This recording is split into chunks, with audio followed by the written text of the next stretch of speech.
As you've probably gathered, for some undisclosed reason or other, we haven't managed to film any footage this week. Again, fortunately, there are some previously unused bits stuck on our hard drive in a file marked only to be used under the absolute direst emergencies, such as this.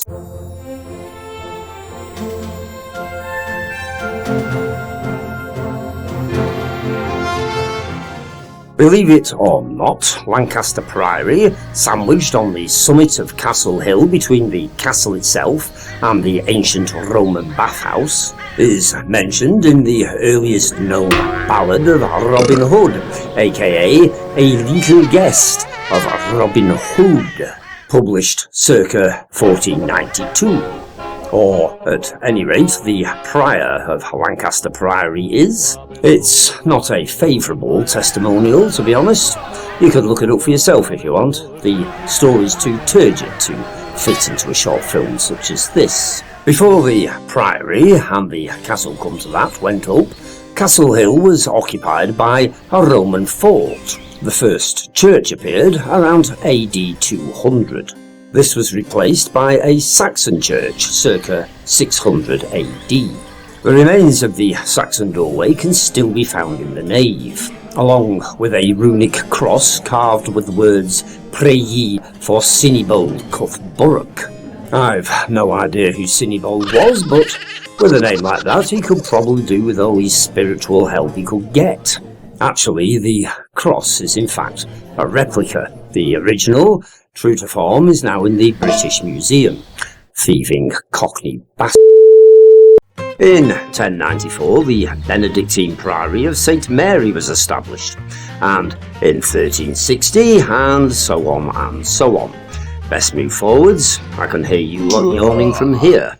The impressive organ, roll up, was installed circa 1810. There's another in the North Choir aisle, apparently, built by Henry Willis. The latter was originally intended for St John's in Blackpool, so if you ever hear I do like to be beside the seaside belting out at matins, you'll know why. The elaborately carved oak choir stalls date from 1340. The misericords, i.e. bumrest for weary choir boys with aching bums stop it, are said to originate from Cockasand Abbey. Jeannie Mackintosh broke one during filming, so if any chorister ever finds himself injured by a knackered hinge, he'll know whom to sue. The pulpit used to be one of those triple-deck affairs. It dates from 1619. We could go on, but it's probably best if we don't.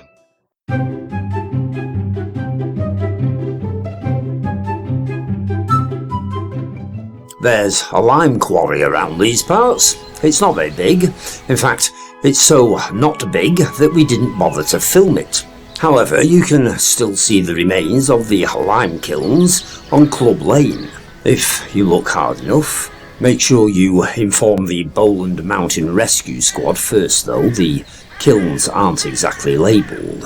According to the always informative Wikipedia, a lime kiln is a kiln used for the calcination of limestone, open brackets, calcium carbonate, close brackets, to produce the form of lime called quicklime, open brackets, calcium oxide, close brackets.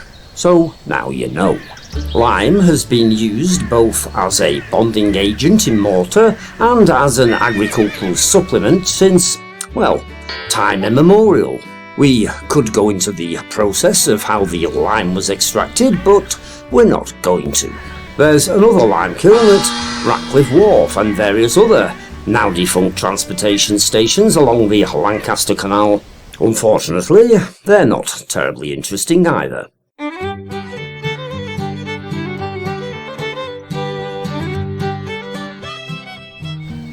Singleton was recorded in the Domesday Book as Singleton, and that's because nothing ever changes round here. It's not so much a sleepy village as a village suffering from terminal somnambulism. Thomas Miller, a cotton manufacturer, bought the Singleton estate in 1852, and set about turning it into the model village of the Fylde. His son, also called Thomas, what the Singletons made up for in altruism they lacked in imagination, continued this plan, building the Gothic Singleton Hall in the process. Unfortunately, we haven't got any footage of said hall, so that'll have to wait for another film. We have got footage of St Anne's Church, however, built on the site of an earlier church demolished in 1859. The curate here, back in 1578, wasn't much of a role model. According to the records, there is not service done in due time, he keeps no house, nor relieves the poor. He is not diligent in visiting the sick. He does not teach the catechism. There is no sermons. He churches fornicators without doing penance. He makes a dunghill of the chapel yard, and he has lately kept a tippling house and a naughty woman in it. No vicarage should be without its tippling house and naughty woman. It'd certainly liven up Evensong.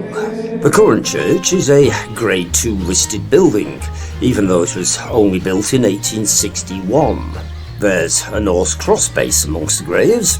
It was moved there from somewhere close by a few years ago. During medieval times, it acted as a plague stone. Singleton used to have a windmill. The last miller, Daniel Clark, died in 1948. In 1956, a traction engine cable was wrapped around the mill's central column, and the entire building was literally pulled inside out. Undoubtedly, however, Singleton's most recognisable building is the fire engine house, constructed in 1882.